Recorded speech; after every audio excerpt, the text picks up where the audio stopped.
All right, says it's recording now. Excellent. Hello. Hello. How you doing? Yeah, good, and you? Yeah, good. I'm in from parkrun, had my bath, had my lunch, and ready to just sit and chill and get the knitting on this afternoon. I'm back to curly hair today. Oh, yeah.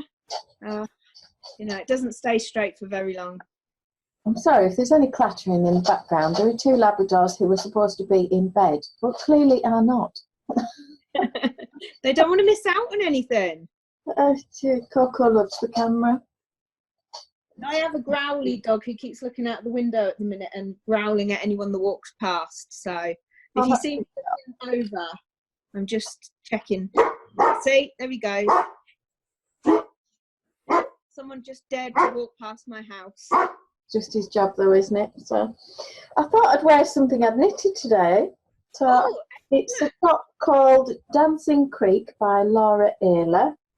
Yeah. And it's got a little, it's got a little cable down the side, a lacy cable affair under the arm, and it's slightly A-line shape, and it was supposed to have a little cap sleeve, but when you've got muscular arms, as I have, very good arms. I like your arms. There's nothing wrong with them. So we don't cut them there. We go more towards the elbow, and I probably could have done with another inch or so.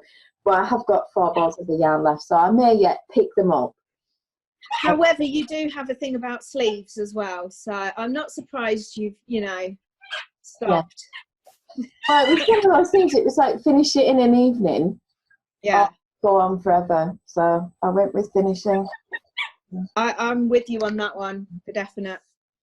Yeah, I'm definitely in the school of done is better than perfect. I'm just going to hide Arthur's squeaky ball. No. We don't need a squeaky ball in the background. Just dusting crumbs. I don't know how it's got crumbs on it, but it's the little Antler hat. Oh, I love it. Jessie Reef. That is beautiful. It's a cute baby size. And you will be astounded that the little cardigan has buttons, and they're all sewn on, and that is one beautiful. of them are pinned in place to fool you for the photograph, as if anyone would ever do that. No one would ever do that. No. But there's a couple of little loosey-goosey where I've done my wrap and turns on the collar. Right. So what I did was can you see where I've pulled those loops? Yeah. And what I'm going to do is go in with the thread and duplicate stitch along and just capture those loops and tuck them in on the stitch below so that you can't see them on the front. Brilliant. Nobody else would know, but I know. This is what I keep saying to my friend Michelle, who's quite new to knitting. She's very good at sewing and crochet, but she's not long been knitting. And she keeps saying, oh, there's this mistake and that mistake. And I keep saying to her, you are probably the only one that notices that. Yeah, very much so. What else did you find while I was out and about? I showed you a sweater time before last that we were on that was a bulky version of Alicia Plummer's Eased, and I'd done the sleeves. And it was in sort of muted harvesty kind of colours, wheat and warm rust and things like that. I'm still looking for a book that I can't find. There's a new print of the book coming out, which is £25. The original book was £96, which makes sense that I can't find it. So I think I'm going to order another one when it's released next month, at which point I will find the original book. Yes. But I didn't find it today. But I did find what I think is Portage by Melissa Schaschwary, who runs the Plum Dandy Ravelry group with Alicia Plum. Oh, right. Sort of design buddies and best friends. Yeah. And it's one of her cardigans. And I've got down to probably about 4 inches below the body, top down. And it's got a slip stitch pattern on the back, which now I kind of look at it in the light of day, I'm not really sure that it's the best yarn for it. It's hard to see if there's any patterning. It looks a bit rippled and rumpled rather than pattern. So you think you might need a plainer yarn for that? I think I've got similar yarn that's plainer that would work perfectly, I think. So I'll probably frog this one and then make a cardigan. Just something plain where the yarn does the talking, really. Yeah. That's my plan. Sounds a good idea. Yeah, just get a slurp from my huge mug. Oh, what have you got? Tea? I've just got regular tea, and it's nothing fancy because I am not a connoisseur with anything like this. Mike says I have the refined palate of a builder. I actually have a sign on the Kilner jar where my tea bags are, and one is Earl Grey and one actually says Builder's Tea on it. So I have cranberry and blood orange in my Knitting Takes Balls mug. Oh, is this another Kelly one? No, this is I think I got this on Redbubble. Knitting Takes Balls, but I do have something from Kelly Connor, as you've just mentioned her. No. Today was a happy mail day, and I have this absolutely gorgeous parcel come in the post. Oh, and there's all my stuff gone on the floor. And it came with a nice postcard, a pin badge that says Knitter. I don't know if you can see that. It looks quite stripy. Yeah, I can see it. A nice card. I bloody love you. I love that one. And I'm going to now open. Ooh, happy mail day. Shall we have a look, see what's in it? Let's have the unveiling. Oh wow. Coco's desperate to see it as well. She's turned up. Oh yeah, needs to get in on the action. Look at that. That is beautiful. Oh, it's got lovely cotton on the inside. And is it a striped or is it like a textured? Like corduroy.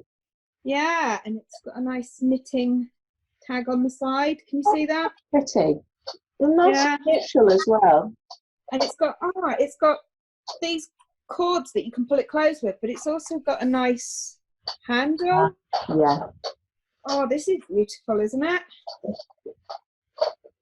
How lucky am I? So that will go in with my collection. Awesome. I think I have a bit of an addiction to bags, maybe. Oh, possibly. Queen t-shirts, knitting mugs, and Kelly Connor bags. I seem to have a bit of a problem. Things to be addicted to. I mean, I turned up to meet a friend the other week with a cowl that I'd found from, 7 or 8 years ago, maybe longer. Yeah. And it's the Brookland tweed pattern. I think it's called Quinnipiac or something like that. I'll put it in the links below for anybody that's interested. And it's sort of lace and cables, and then the panels shift, and then you've got the cable above the lace, and it's very, very pretty. And it has a rolled hem at the bottom, and then a similar option at the top. And I've obviously got so far, and then thought, crap, I've run out of yarn. And I started tinking it back, and then just put it in the naughty corner and forgotten all about it. And when I looked at the project bag, I thought my friend Jackie was going to wet herself, because it was one of these match of the day kids football magazines. Oh yeah. The children's football boots for school. I love it. But it was perfect for this little cowl. Yeah. And I also found that it was on a pair of my much loved Addy fixed circular needles, because they've got such a nice slip to the metal. I like the way the cables move with those on. Yeah, lots of people are a fan of the Addy clicks. I haven't got any of them actually. Oh, I don't think these are even clicks. They're not. Oh, right. No, they're just a basic range. It was their original basic metal range. I didn't buy anything fancy. I didn't get any of the lace ones or any of that. It's just, they're just very basic fixer. So let me see how far I've got. I've started the dark grey bit of my multi-cowl. So oh, it looks lovely. It's growing nice and quickly. Light grey, but just a purpley burgundy colour. Yeah, it's looking burgundy here. Yeah, it's definitely Is that got a cream? burgundy touch. The cream, and then there's this green, which is quite limey, really. It doesn't look it there. But there's another green to come, which is more olive. Is that more like a foresty one, that one? Yeah. Yeah. And that will go after the grey, and then I'll graft it together. So you haven't done a provisional cast on with that one? I haven't done a provisional cast on with this one. I didn't feel like wrestling with 10mm needles and a darning needle and a length of thread, and then muddling and faffing with it. I mean, I appreciate I've got to graft it rather than 3 needle bind off, but I think my graft will be neater. And what I did was basically cast on a wrong side plain row. Yeah. So I cast on using long tail cast on, or thumb method, I think they call that in the UK. So 3 knits, the rest of the pattern stitches were purls, and then 3 knits, and then you're ready to do your first right side row of the pattern. So super easy. And then I did my colour change trick where I don't know how that works really well.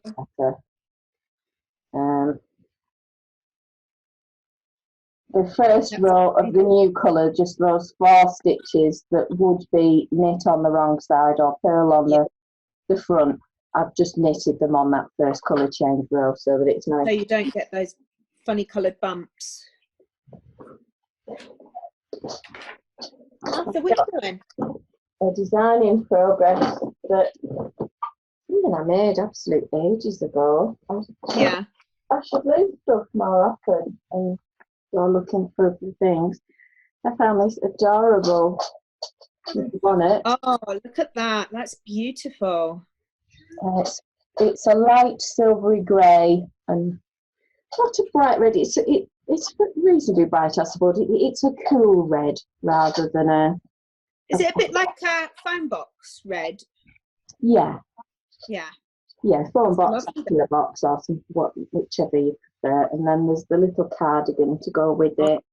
And the other thing, I wasn't happy with plain garter for the bottom, so I just stuck a bit of crochet, little scallops on.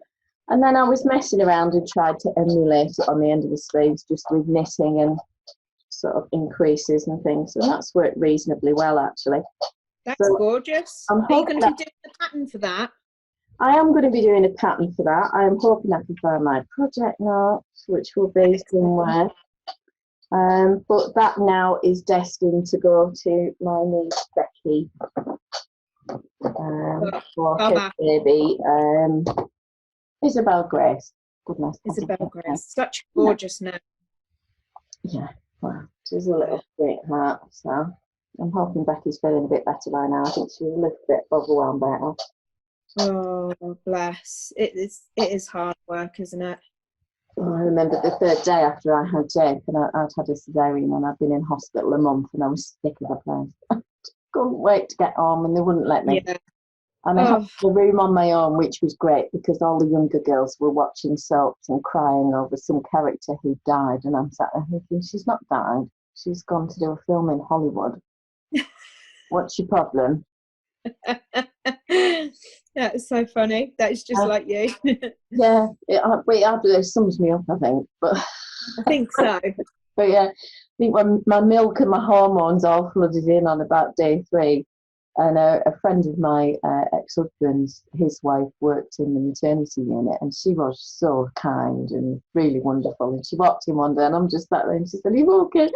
No, this scary when it's sunny and I'm stuck in here and there's this baby and I've got things like boiling balls. Like, when I put a proper bra on and lift them up from the floor, they're not bad, but I mean they were literally out here, and I could sit my big mug of tea on top of one and it wouldn't fall over. That's how massive they were. I'd just bagged up to feed 5,000, I think.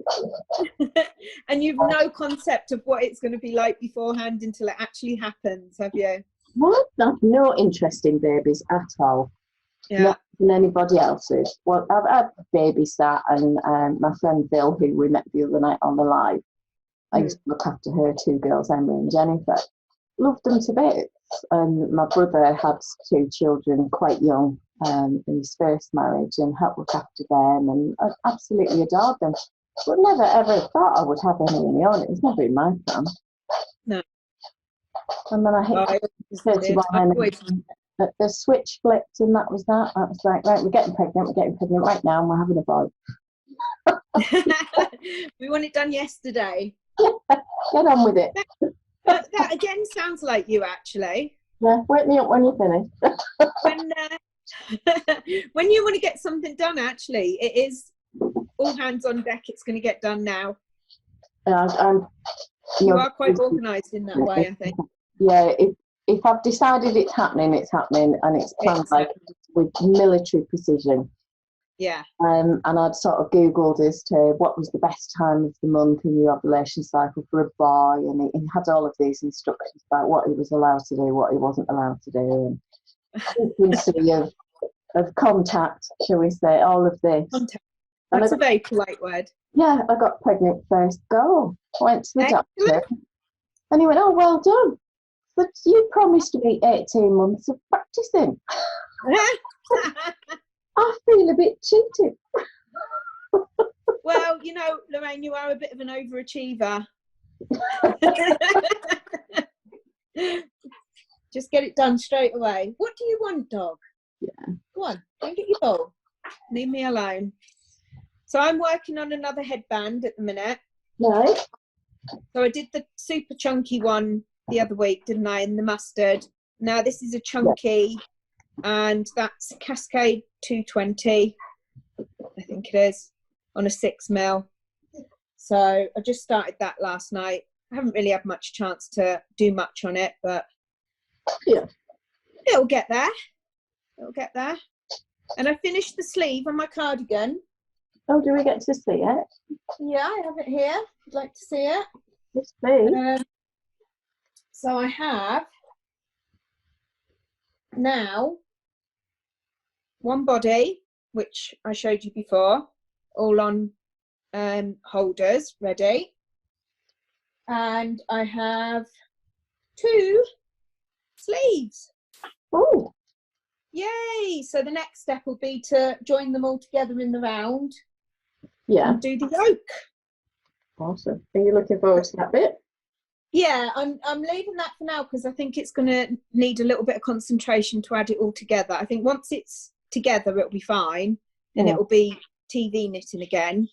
Yeah. But I'm leaving it for a little while until I've got a block of time that I can concentrate on it. Yeah. So I've just picked this up because it's a nice, easy, not have to worry what you're doing sort of thing, isn't it? Yeah, you do need to be on your ball, don't you?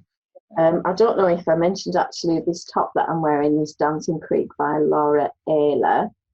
Yeah. I don't know if it's got little bits of burgundy and orange and browny colour shot through this sort of neutral wheaty shade. Yeah, it looks lovely. The colour is called Sandra, which made me think of the King and I.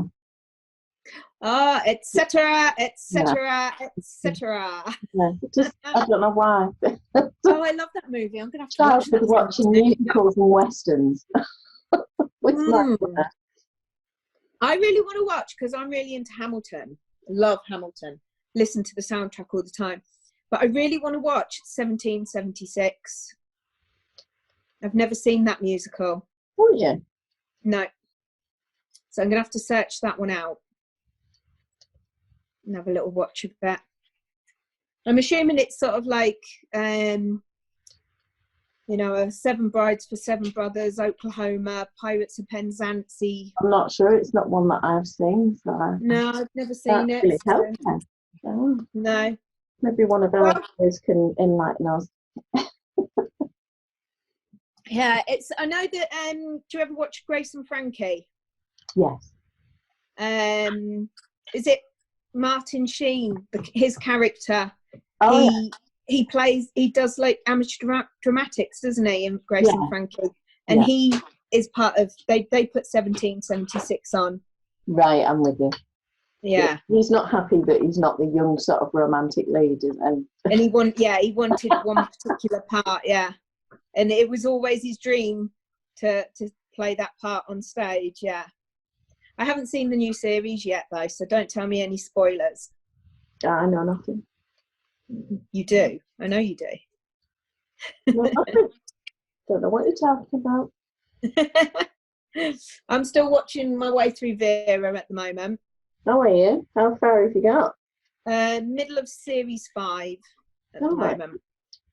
There's only 4 episodes per series, but they're an hour and a half each. So, Arthur, Well, you're not allowed to walk past the house. You do have to pay attention to what's going on with Vera. Yeah, you do. Well, you do sometimes, but it depends if you're the kind of person that likes to try and solve it along with her, or if you're just quite happy for her to reveal it all at the end. Nobody in this house likes to watch detective things with me. Because you always guess. I don't always. But what was the thing with David Tennant and Olivia Colman with the Broadchurch? We were watching that, and 2 episodes before the end, it just suddenly clicked. Yeah. And I said, right, I'm off to bed. You're not watching it. I don't need to. I know who it is now. And I went to bed. And then he stayed up and he went, well, who's it then? So I'm not going to tell you. I'm going to let you finish watching it, and I'm not going to spoil it. But I genuinely think I know who it is. So I just, I know I don't need to watch it now. So we did. Were you right? We did watch it, and I was absolutely right. And he's still furious with me over it. But I didn't tell him who it was. I didn't even give any clues or anything else. I just knew. You should have written it down on a piece of paper. That would have been quite funny. Oh no, it was just annoying him enough that I was breathing, I think, once I'd sussed it. Didn't need to do anything special to rub it in. My husband's very much like that. I can't go to the cinema with him, because when he watches a movie, it's a brand new release. It's in the cinema. It's never been out before. And he sits there and he goes, I've seen this before. And he'll say, he did this and she did that and this happens and that happens. And you're sitting there and you're going, how do you know that? It's brand new. It's never ever been done. And then what he said actually happens. It's really frustrating. I don't understand. He's watching them all on preview or something while he's out in the park. No, I don't. Well, no, they get it even later than we do, I think, don't they? Yeah, I don't know. I can't remember the last time I went to the cinema with him. Normally, Caitlin and I just go now. What did we go and see last time? Atomic Blonde was the last. Oh, that was quite good, actually. I went to see. Or I might be lying. Around the same time, we went to see. It was the latest Jason Bourne film. Right, I haven't seen all of those. I wish I hadn't. Honestly, it was 2 hours of my life I'm never going to get back. I was sat next to a man who smelt of rotten sausages and urine and couldn't move anywhere else. So I would just spend the evening trying to fall asleep. And then about 40 minutes before the end, I did fall asleep and then woke up with a crick in my neck, and sweaty sausage man still sat there. Till the credits, and just thought, okay, and I've not rushed back. I really enjoyed Atomic Blonde. Yeah, I thought that was a good movie. I think what made it for me was the soundtrack, because it's all my era, that 80s music. I like the 80s. Yeah, it's my teens, but it takes me back to. I absolutely loved it, and I thought it was really clever, and I hadn't twigged. Oh, right. That's a first. I'd kind of figured that everybody was double crossing everybody else, but I hadn't figured out who the person was working with. I knew there was something going on, but I would never have guessed it was who it was. So yeah, that was quite a good one to go and watch. I enjoyed that. And when it came on Netflix, I watched it again. Yeah. We watched it, me and my husband watched it on Netflix. He'd already watched it in Saudi because he's got subscription to movie channels and stuff out there. Right. So we just watch things. We always watch, he's always watched whatever I put on, I say to him, yeah, I've seen that, yeah, I've seen that, yeah, I've seen that. So there's no point even trying to find something new. Frustrating. But then I suppose he's got nothing else to do of an evening. I watched Picard this morning on Amazon. Oh, I've heard a lot of good things about that. It's quite slow going, but Really? it's more cerebral. and presumably because of his advanced years. I mean, he's knocking on, isn't he? They don't want to be doing all the action stuff. You know, someone else is doing all of that. He's doing the strategizing and the thinking and the how do we get out, let's do this. So, which is what a captain is good at. Using his hard-earned knowledge. Yeah, I'm quite enjoying it. And one of the fellas that's in it, I can't think of his name now. He's in on Netflix, Salvation. I've not seen it. All right, you should watch that. He's very good in that. Okay, I'll add it to the list. That's like over 100. Yeah, I quite enjoy Salvation. And what else have I watched recently? Timeless on Netflix. Not seen that. I like my sci-fi, has to be said. I've noticed, yeah. What's that other one that you've been watching? Something, it's got a number in it. Is it about like a tourist spaceship or something and they get stuck? Oh, that's on Sky, that's Avenue 5. That's it, yeah, with Hugh Laurie. Yeah, that's actually been quite funny. I definitely need to watch that. It's so much to watch, no time. It's a clever concept, and he, of course, is always marvellous. Does it not remind you a little bit of what could be going on cruise ships at the moment, though?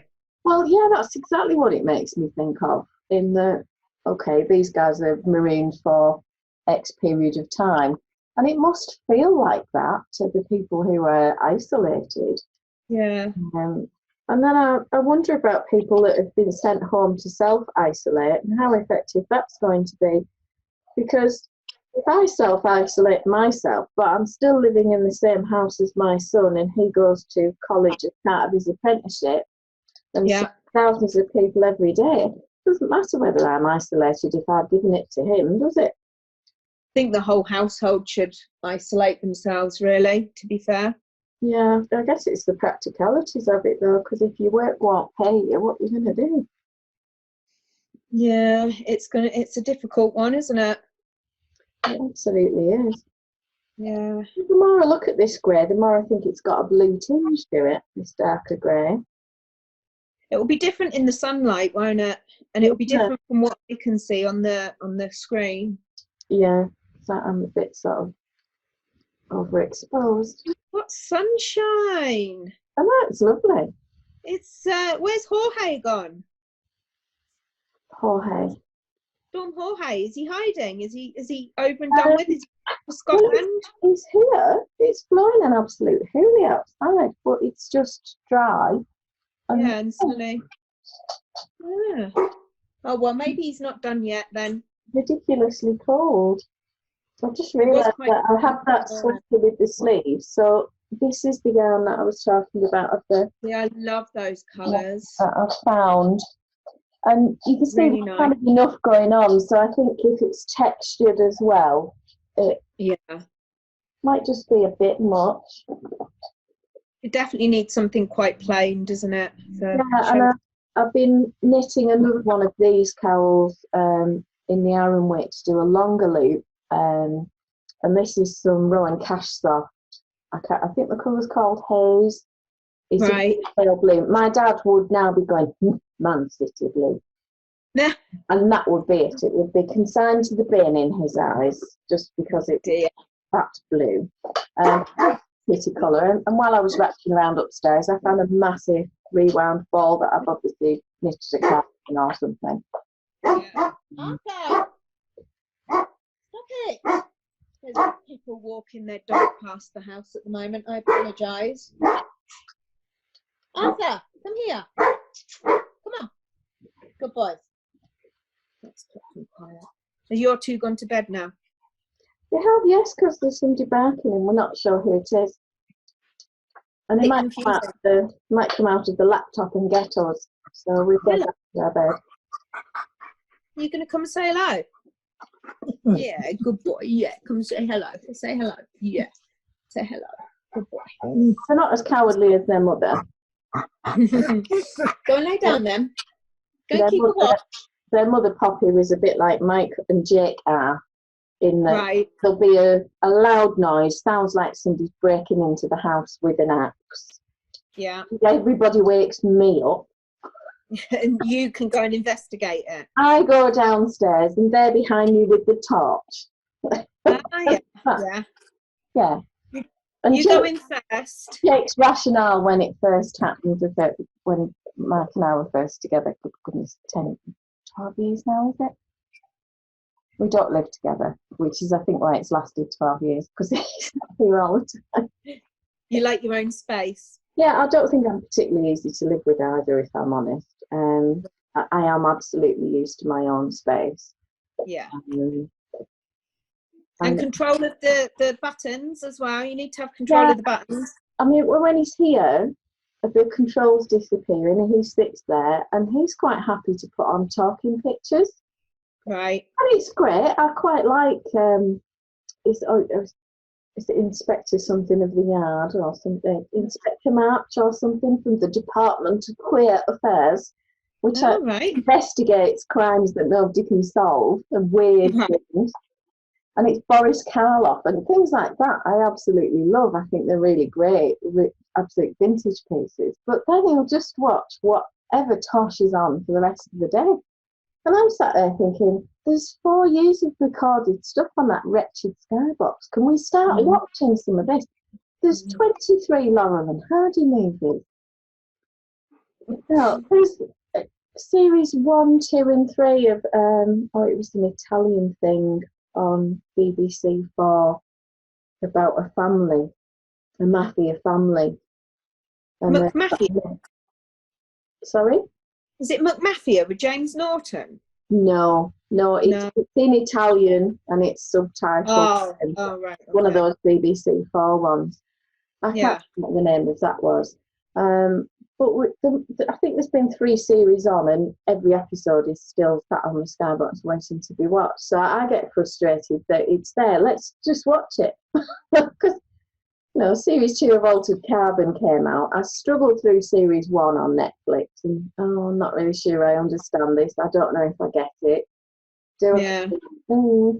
Wasn't sure. And then they announced that series 2 was out and I'm halfway through series 2 and I don't know that I'm any the wiser, to be honest.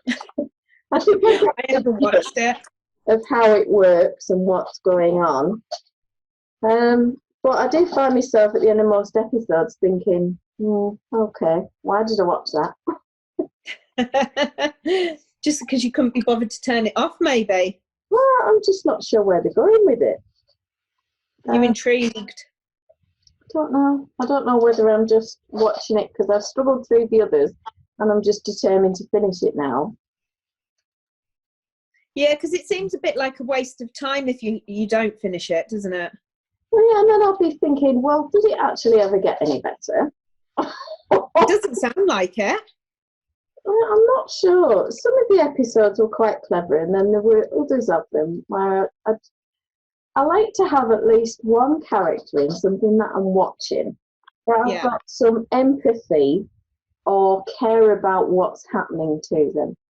And I think the thing with Altered Carbon is that they're all quite flawed characters, and the only one that so far I've even partly bonded with is an AI character who's trying to help the lead character achieve something. Oh, right. And he's the only one, really, that seems to have an ounce of humanity, even though he's actually digital. He's the only one that... Quite unlikable people with questionable pasts, and I just think, is he going to die this episode? Oh, well, at least we know. Rather than with the other one where the digital fellow was sort of threatened in an episode, and I was actually genuinely concerned that, well, you can't get rid of him because he's the only good one. He's the only one I like. Oh, well, if he did go, then you probably would just give it up as a bad thing, wouldn't you? Yeah, I would stop watching.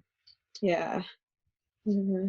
I'm just working backwards and forwards on my enormous needle. Excellent. What size are you on?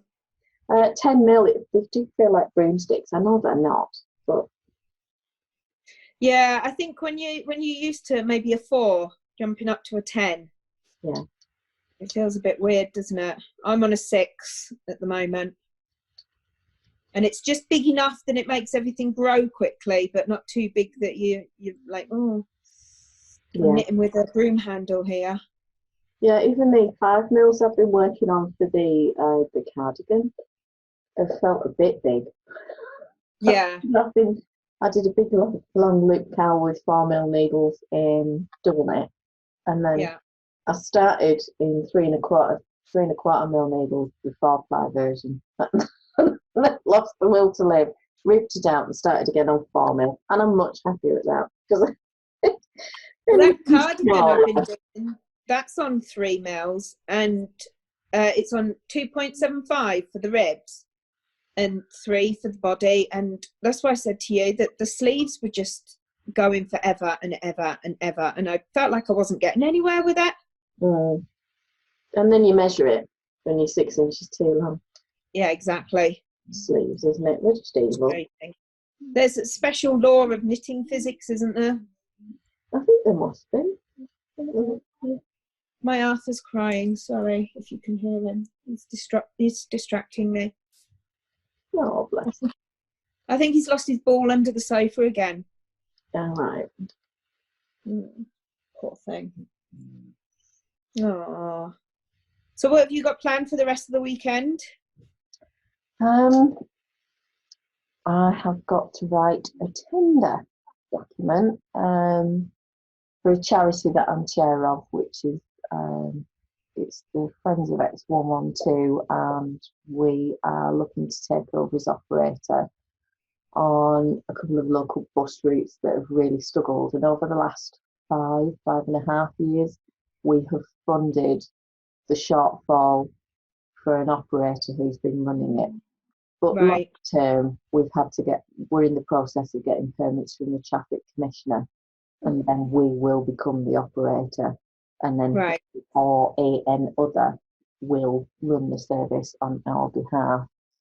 But that then opens the doors to much better funding and potential for newer buses and things like that. But it's for isolated rural areas, and if you haven't got a car and you can't afford £40 or £50 for a taxi, you kind of stop. Yeah, you need the bus service in the rural areas, especially retired people who may have given up their car licenses as well.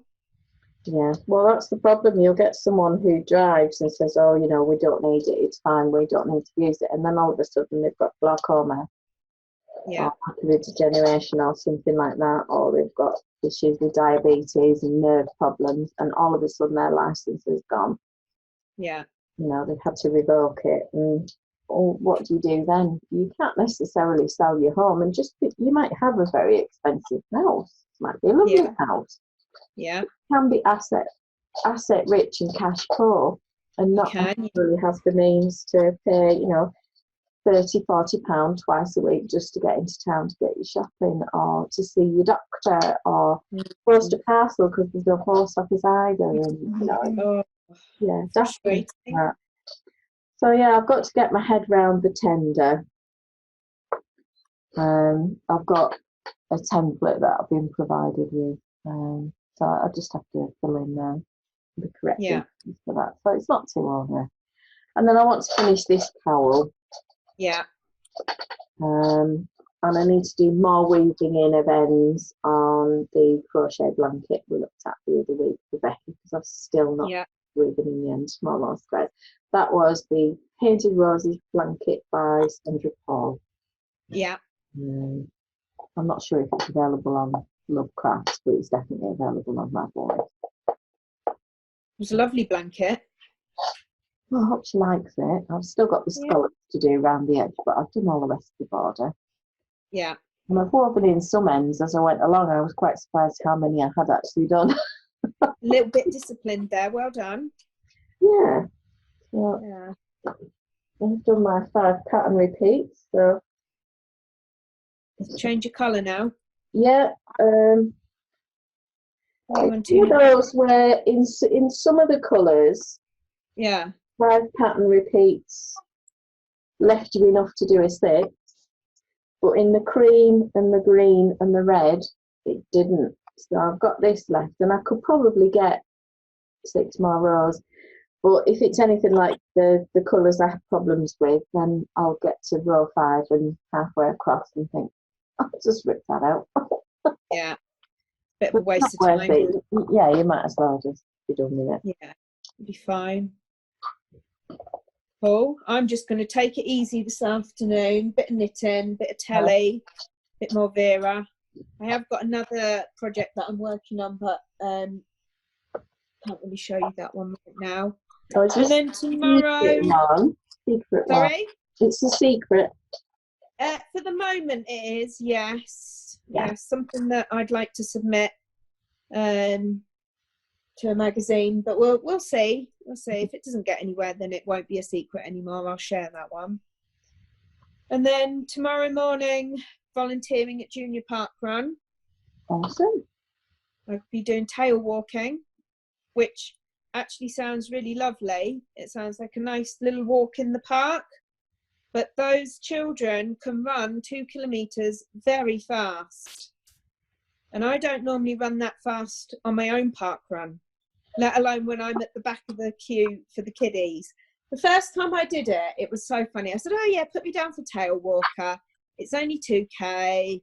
And I turned up in my boots and my jeans and a normal bra and everything. I thought, I'll just have a nice little walk around the park. No. I had to run very fast to keep up with those children. I think it's over. The whole thing is over within about 10-15 minutes. Well, that's good. Yeah, so I'm doing that, then going for a bit of a run afterwards with my friend Anne. Yeah. And I think Michelle's coming with us for the run, but I'm not sure.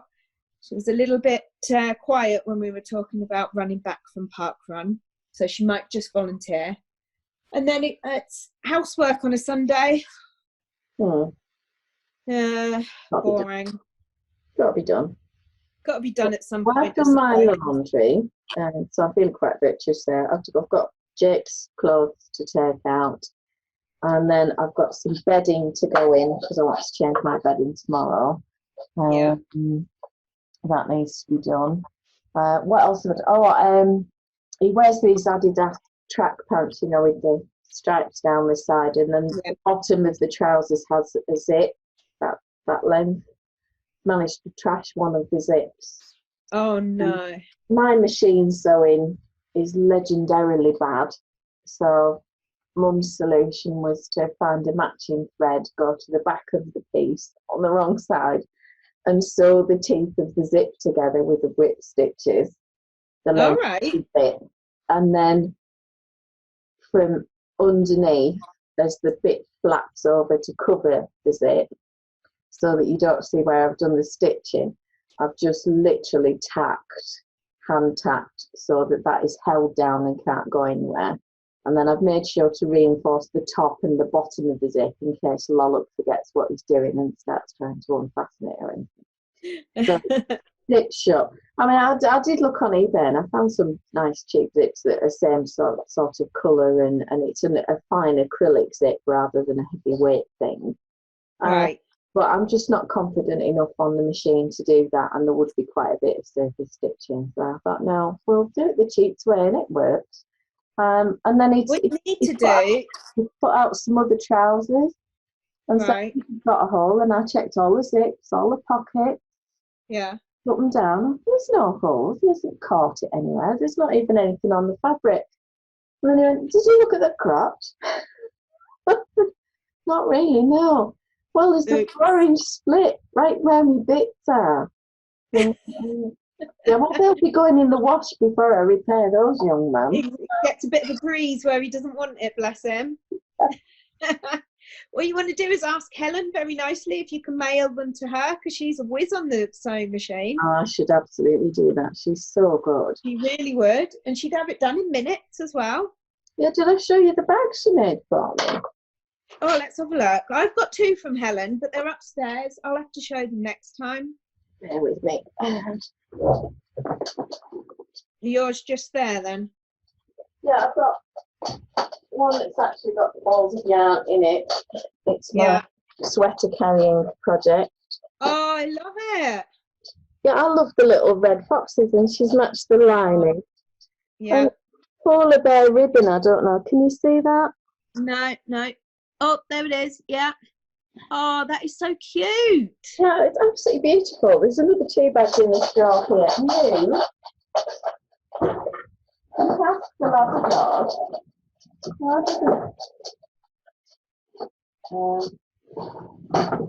These haven't actually got projects in them as yet, but you know me. Yeah, they'll soon have something in them. Something in them very soon. So I really like these vintage Sandra. Oh, that's lovely. And again, she's matched the ribbon, little Christmas. Is that Christmas trees? And then a lovely muted green lining. That is gorgeous. Match this colour on the Santa sacks and things like that. Just really well done. Yeah. This one seems to have picked up some What's jobs. that one? How could that possibly happen? And then she had a little bit left of this dinosaur fabric, and again she's matched with a nice red ribbon. And then we've got a lovely fun mustardy yellow. Oh, gorgeous. Yeah. I love dinosaurs. Yeah, but they're beautiful, and she was so well, I didn't have as much fabric. Is that okay? And I'm thinking, it's gorgeous. Just It is. She's so clever. Absolutely brilliant. I sat there all week looking at the sewing machine and never produced anything near as good. I've got a very, very top of the range sewing machine that my husband bought me for my birthday one year.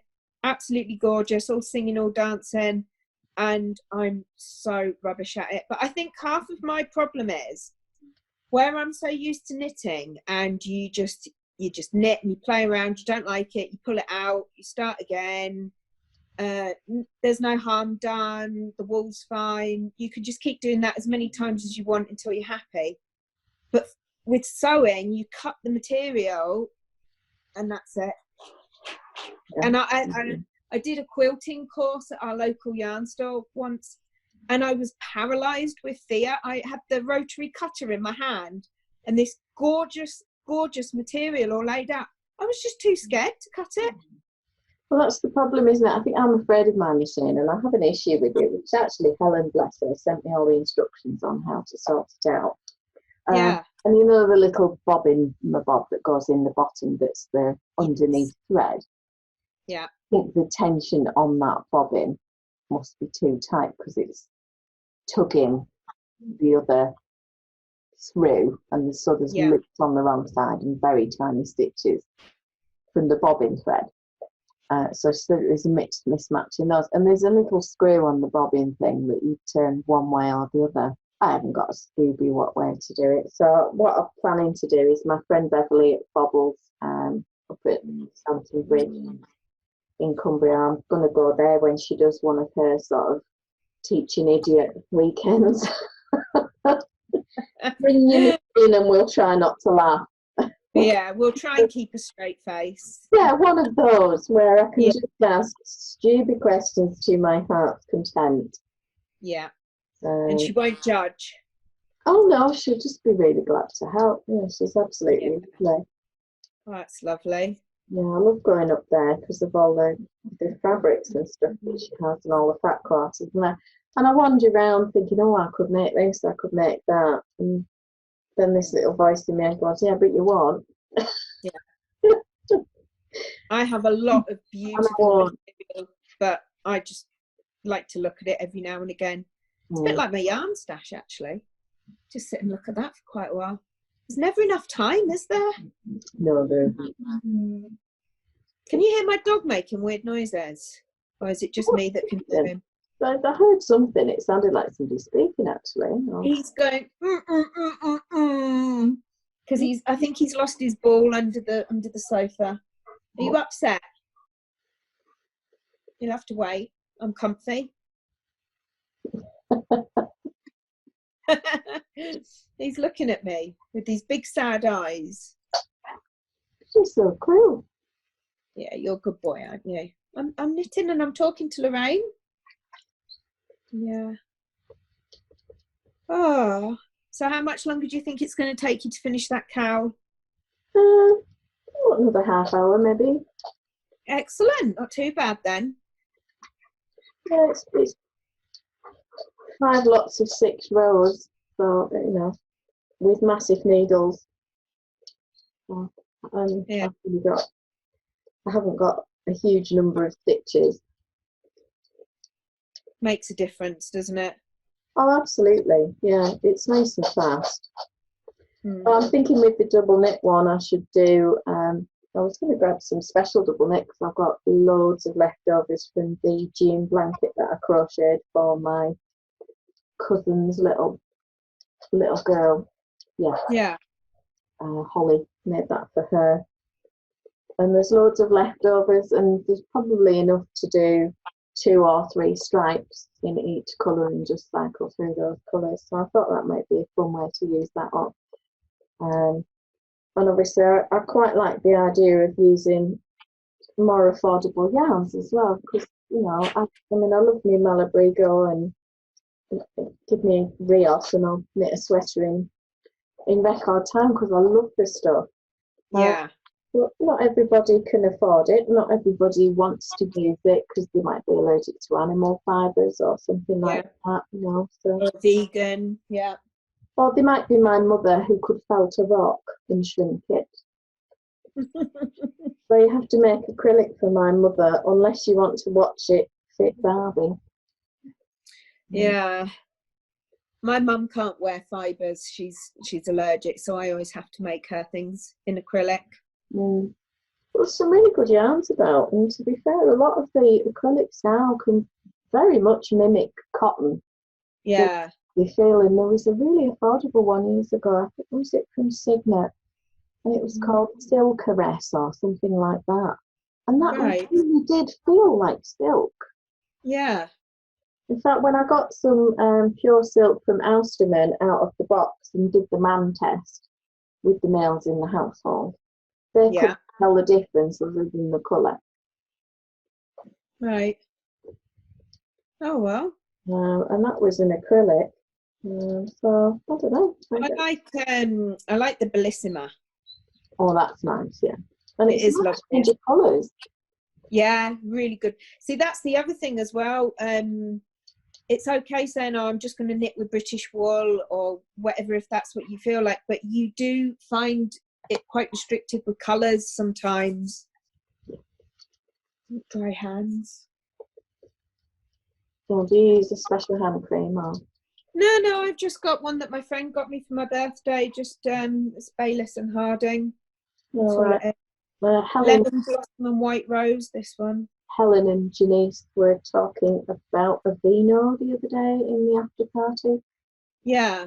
So I tried some of that. I got the one with the blue on it, and that's sort of for extra dry skin. So I've got extra, and I've been using that on my hands, and they actually look quite human and not lizardy.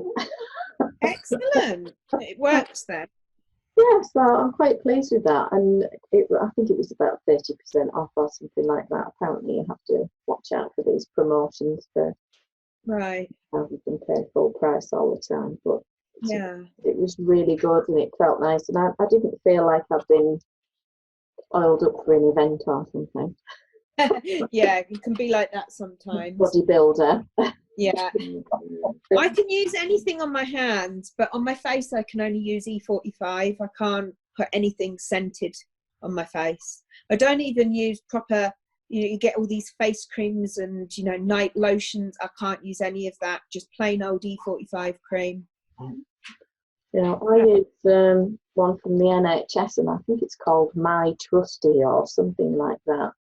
And the money goes back into the NHS, and I'll use that on my face. And is that like an emollient? It's a cream. Right. But it doesn't seem to cause me any issues. And the other one that I quite like, Liz Earle's product. I buy the the hot cloth and the polish and cleanser thing to exfoliate. And that helps a lot if you've got dry skin to sort of get any extra skin that's on there off. That's really good. Yeah. And then the cloths just get thrown in with the towels and stuff on a very hot wash, and then come out and they're ready to use again. Really?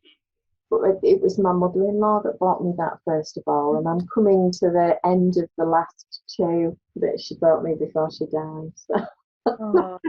I kind of keep looking at it and thinking, I'm going to have to buy it now.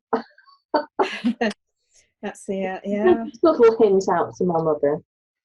Yeah. You Do know, you think she'll pick the hint up?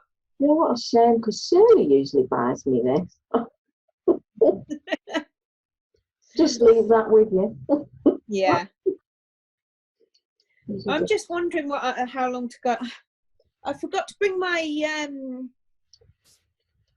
my tape measure in with me, so I don't even know how far I need to knit. So I'm definitely going to do that typical thing where I just knit and knit and knit, and then after I finish talking to you, I'll find my tape measure and it'll be far too long and I'll have to pull it back out again. Oh, bless. It'll be fine. It's keeping my hands busy. No, that's good. Yeah. Yeah, I was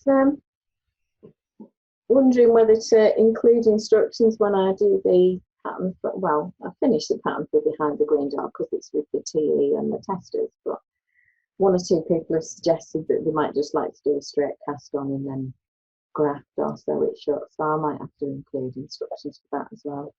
Yeah. If you're not on a 3-needle bind off, then I think that's where people fall over getting the tension right. Yeah. But also, when you've been knitting a while, you do pick up your favourite techniques, don't you? So, you know, even if you wrote it, like this one, I haven't put a provisional cast on for this one, and it'll just have to be grafted together. Yeah. But I could write it either way, and other people will go, no, I don't like doing it like that. So it doesn't hurt to have both in there, I suppose. Yeah, that was my thinking. Yeah. Better to have it than not.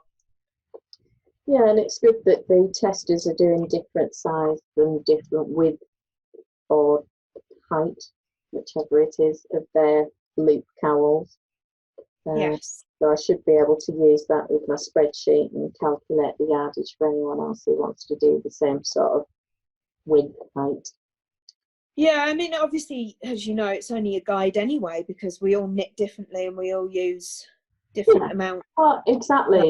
You know, just saying that, 50 grams of this yarn, just because it's a double knit or whatever, it doesn't mean it's going to have the exact same yardage as the yarn that you've got.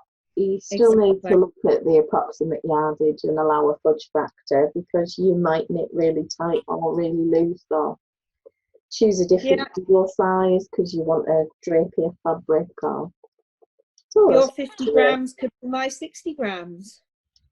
Very easily. Is it Amy Detjen?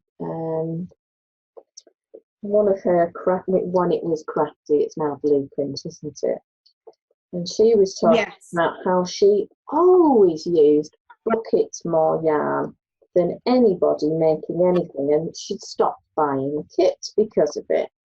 Right. And it might have been somebody like Elizabeth Zimmerman or Meg Swanson, or because she knows them, the family quite well. I don't know if it was back in Elizabeth's day, because she's been going to knit camp for years from when Elizabeth was still alive. And she said, spoken to whichever one of them it was, and said, why am I using much more yarn? And they said, show me how you knit. And she knits the stitches twisted. So of course, a shorter, fatter stitch, and they used more yarn. So if I did 10 rows, she might do 13 or 14. And that's why. And so she's had to modify the way she knits to just sort of cope with other people's patterns and things. And I've never really thought about it. And the other person who realised they did the same thing was, is it Alistair Post-Quinn, who does a lot of the double knitting patterns? You know, where you're working the front and the back at the same time. Yeah, I'm not sure. Yeah, I know. he was knitting his stitches through the back loop all the time. Right. So his patterns are written with the fact that you get a very square stitch rather than a taller stitch. Elongated one. Yeah, but he tells you that in the class and explains that to you. So, you know. I didn't think about, you know, knitting through the back loop making that much of a difference, really. But I suppose over a big piece of knitting it would, wouldn't it? Yeah. Yeah, I mean, you look at tension or gauge or whatever you want to call it, and you look at this cowl and you say, oh, well, you know, it's only 1 or 2 stitches per figure per pattern repeat. But if this were a sweater, that could be 4, 5, maybe even 6 inches difference in terms of sizing, making it bigger. And then you wonder why you can kind of bring a friend under it. It doesn't fit. Yeah.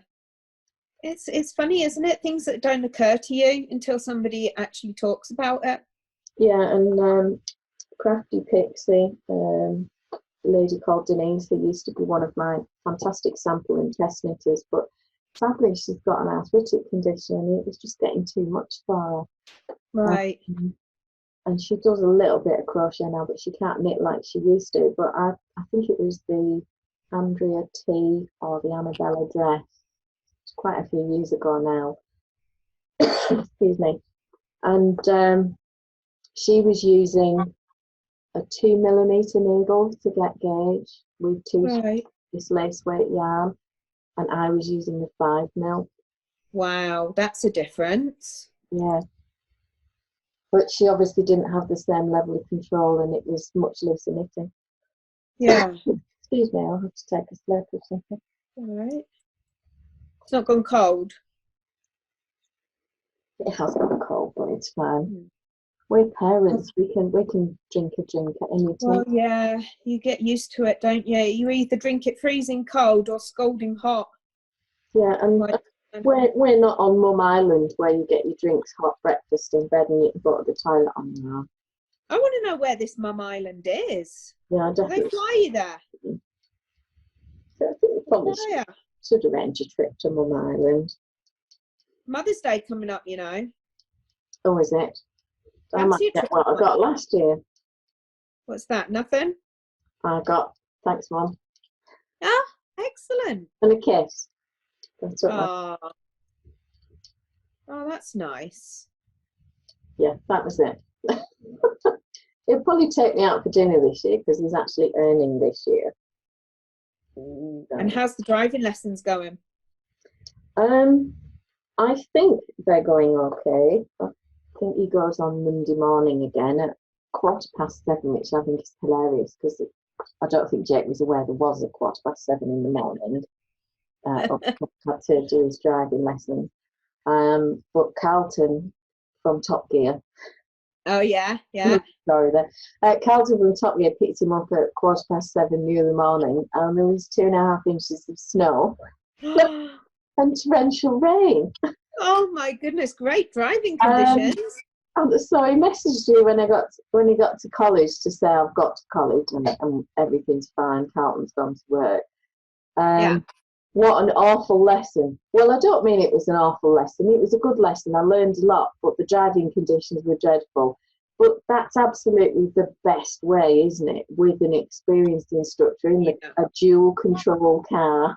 Yes, definitely. To be your first experience of snow and bad weather. But he said it wasn't as bad as he'd expected. I was sat at home thinking, glad it's my car. I still don't like driving in the snow, and I've got a Land Rover as well. I just don't like it. I don't mind it, and I can do it. Yeah. I think what bothers me about driving in the snow is everybody else who doesn't know what they're doing and drives like a lunatic at speed and then wonders why their brakes aren't working. Yeah. And why they're ploughing up deep furrows that nobody else can get through and that sort of thing. But in my 20s, so, a couple of years ago, I had a Lada Samara which for those of you who don't know was a little Russian car. Yeah. Little Russian hatchback. And I loved that car. I did 140,000 miles in it, and then somebody paid me £1,000 to take it back to Russia. And off she went. Wow. And by the time I had completely wrecked the engine, it had two fan belt changes. The big ends had gone on the engine. And it was just, and I really wasn't even sure I'd get it through another MOT. But that car in snow was better than any four-wheel drive. And we had a 12-inch fall of snow. Right. And I managed to get home from Kendal in that car, and all the way along the A59 to the main road there were dead trucks that couldn't get through, four-wheel drives that couldn't get through, and I just poo-pooed quietly through and got home. And Kevin and I lived on a little housing estate in Barrow at the time, and all these people were really quite snooty and stuck up and quite funny with us. One or two would talk to us, but the rest looked down on us because we were in the little houses, the starter homes. Yeah. But then they saw me driving in and out and going to work and going to the shops, and all of a sudden I had more friends than I could handle who wanted me to take them to Asda's or Tesco's. Yeah. Yeah. But yeah, it was great. Everybody used to joke that it had the best rear screen heaters in the world for when you pushed it home, but it never broke down on me and it never let me down. And you could drive it 50 miles an hour in snow quite safely because the tyres on it were amazing. Well, if it was a Russian car, it's used to the snow. It grew up in it. It's designed for it. It couldn't cope summer in the heat, but it was brilliant in awful weather. It really was good. Can't have everything, I suppose. Yeah, because Jake said, "What would your lottery car be?" And there's a little voice in my back of my head that sort of said, "Can we get the Samara back? Can we have another one just for winter and keep it in the garage just for fun?" That would be good if you could afford to have just a car for the winter. Yeah. And Mike, I'd rather just stay at home. I'm quite happy to say, no, snowed, I'll stay here. You lot can do what you want on the roads. I'm keeping out of it. Yeah, I think if you can avoid travelling and, do your own thing. And I'm very lucky that a lot of the time I do work from home and I am able to get on with stuff. As long as I've got power and internet, I'm pretty much Yeah, as long as the power doesn't go out, you're fine. Yeah. How long have we been waffling? We've been waffling nearly 45 minutes, I think. Lovely. Yeah. Fab. Show a progress report. Well, I'm going to have to go and measure my thingy, I think, because look, it's looking about the right size before I need to do the twist, so I don't want to really do any more. No, you'd be as well to make sure. So you leave it at that this week and just say thank you, everybody. Yes, nice to see everyone. Don't forget to subscribe if you want to see more waffle and knitted chat. And follow us on social media so you know when we're going to do another video as well. That would be great. Yeah, because we do lives on Facebook and they tend to be Q&A, don't they? Yeah, I think we're doing colour work. Colour work next time. Yeah. So I'll have to get some of my colour work projects together. Yeah, I've got a couple which are really appalling. I'm sure they're not that bad. No, honestly, they're really bad. And it's because I hadn't done any for about 2 years and then just sat down and thought, I'll just do a colourwork hat. And my attention was all over the place. Right. And I took one of these to a knitting group and they tried to lecture me on the yarn dominance thing. And I'm looking at this thinking, look at how tiny those stitches are compared to those. That's bad tension.